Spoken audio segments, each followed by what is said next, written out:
Hi, everybody. We are now on Omaha Beach. Omaha Beach was subdivided in numbers of sectors. We are actually where the Bedford boys landed. That means dog green.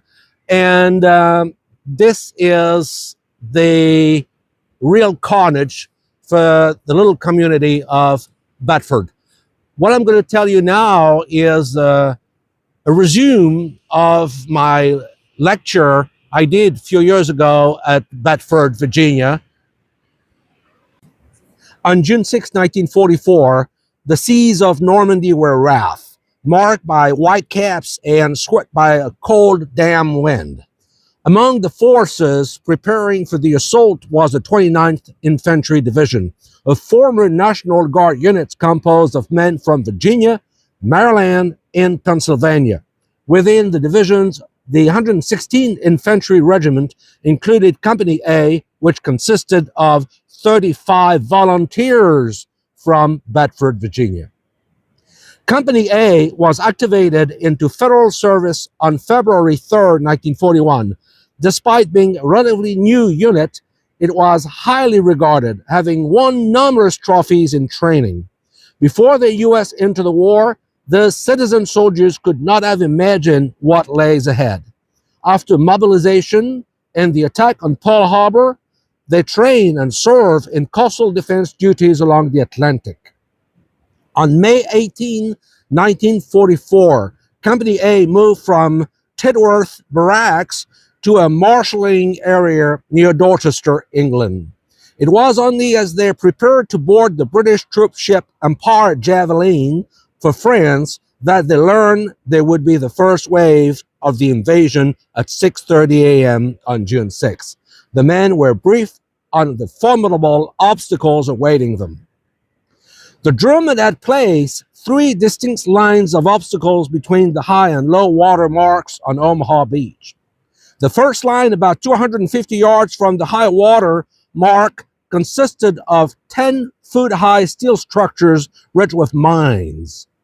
Closer to shore were heavy logs with contact mines and final obstruction called hedgehogs, could puncture landing craft.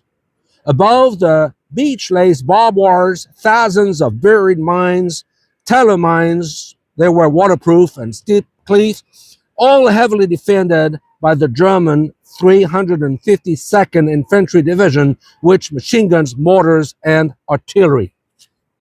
The soldiers of Company A were tasked with landing on Dog Green sector of Omaha Beach, exactly what you see. They are in charge to secure the D1 near Vieilleville. After a weather delay, the invasion began on June 6. Among the first wave were twins, Ray and Roy Stevens, who grew up in Bedford and had shared much of their life together.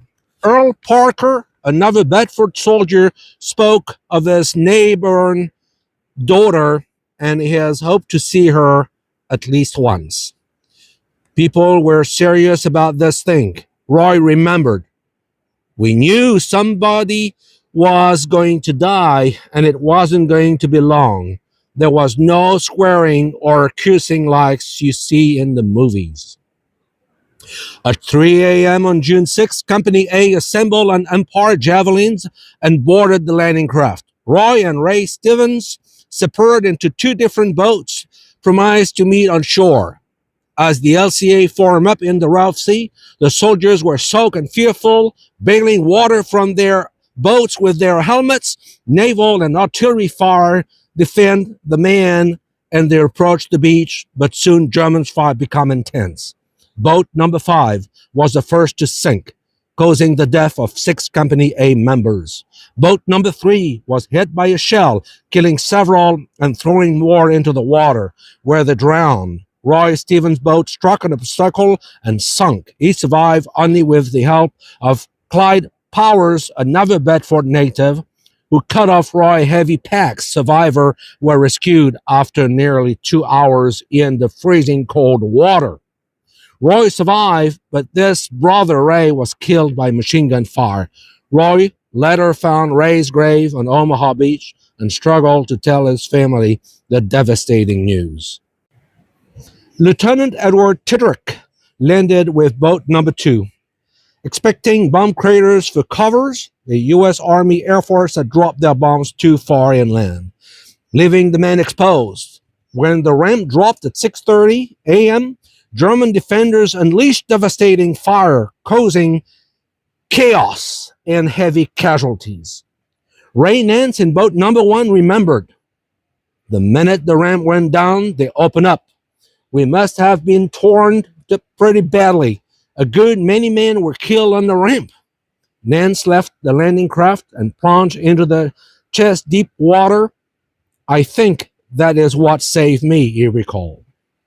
Ahead of Nance, Private First Class John Reynolds was killed almost immediately. Nance later wrote, "A bullet passed through my pack and clothing, cutting the strap of my binocular case. We were caught in very heavy machine gun fire." Nance was wounded in the heel and stomach. Of those in his boat, only 3 survived the initial attack, and 2 of those were later killed.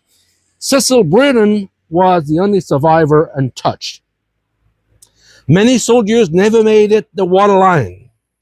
John Wilkes and John Shank were killed at the water edge, while G.D. Clifton reached the cliff before he was killed. Lieutenant Titrick was hit in the throat and struggling to breathe, ordered the water cutter forwards. Private Lee Nash, thought wounded, could not comply. Boat number 7, with the coxswains dead, drifted to shore with a medical section aboard. The Germans targeted the medic, killing several before they could assist the wounded. Captain Taylor Fairler and Lieutenant Benjamin Keyford landed with 30 infantrymen on LCA 1015. All were killed by machine gun fire before advancing far up to the beach. After Fairler's death, Nance was the senior officer, but few were left to lead. Despite his wounds, he managed to move up the beach, coming with 100 yards of a German pillbox, bullets streaking all the way around him. Nance remembered a Navy medic tending his wound, a flitting figure who seems almost unreal to him.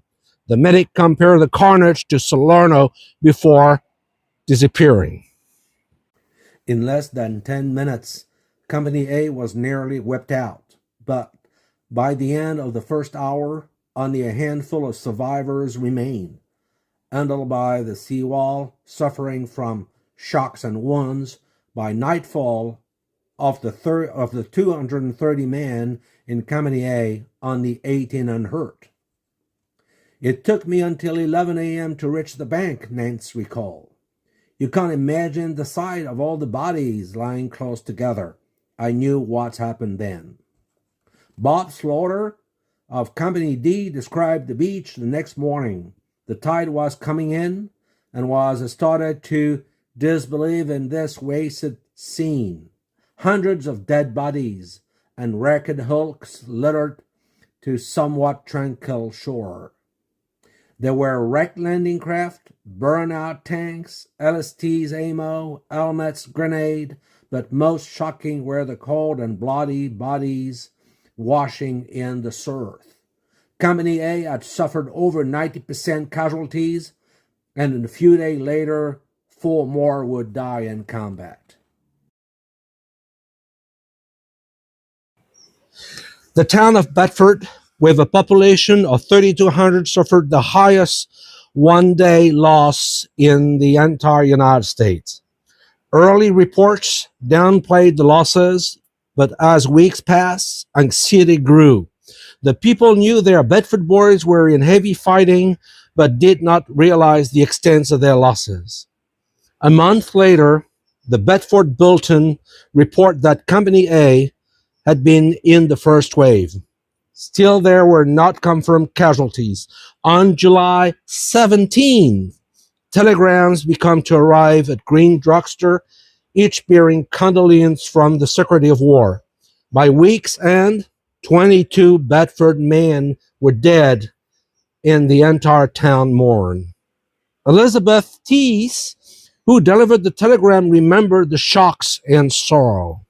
It was one of the saddest things I've ever had to do, delivering that sad news to our loved ones.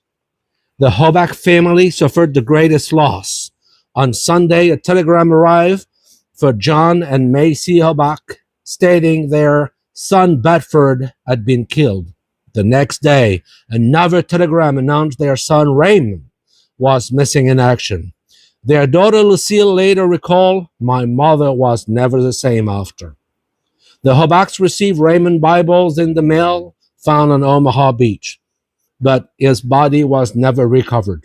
Bedford's body was later returned home. When Roy Stephen returned in August 45, his mother greeted him, but the loss of his brother Ray was always present.